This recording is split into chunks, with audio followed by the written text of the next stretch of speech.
这把乐器的款式很独特了啊，这个是中国最古老的一个乐器的复刻，是在北宋年间的一个壁画，也就是敦煌的那个啊，里边的唯一的一把弦乐器，1比1复刻出来的，在中央民族乐团好像有一把，然后这个是复刻的另外一个，然后我们又做出了一把是想恢复一下看看那时候什么声音，当然我们无法完全恢复了，我们大概听一下它这种款式大概出来的一种什么样的音色。按比例来看，它做出来之后，它的声音呢有点偏中。对，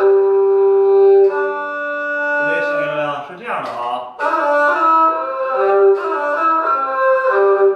听这意思啊。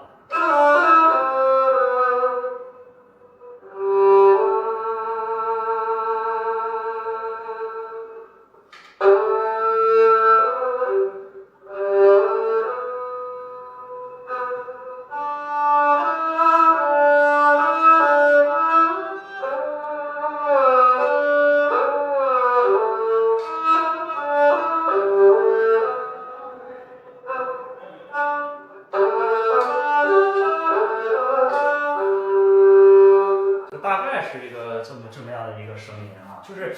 其实最早是拿它能够拉一拉当年的那个年代的中国的古曲，但是现在失传了，为什么呢？中国的所有的古音乐的古曲，很遗憾都是只有古琴保留下来。研究中国古音乐的都是古琴拿简字谱下来，但像我们弦乐器，一点曲子都没有。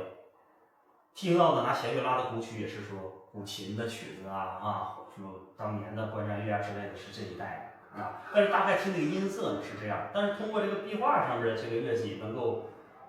反馈到说我们二胡的历史其实是比较悠久。当然那个时候也许它不叫二胡，但是不妨碍它的命脉一路传承至今。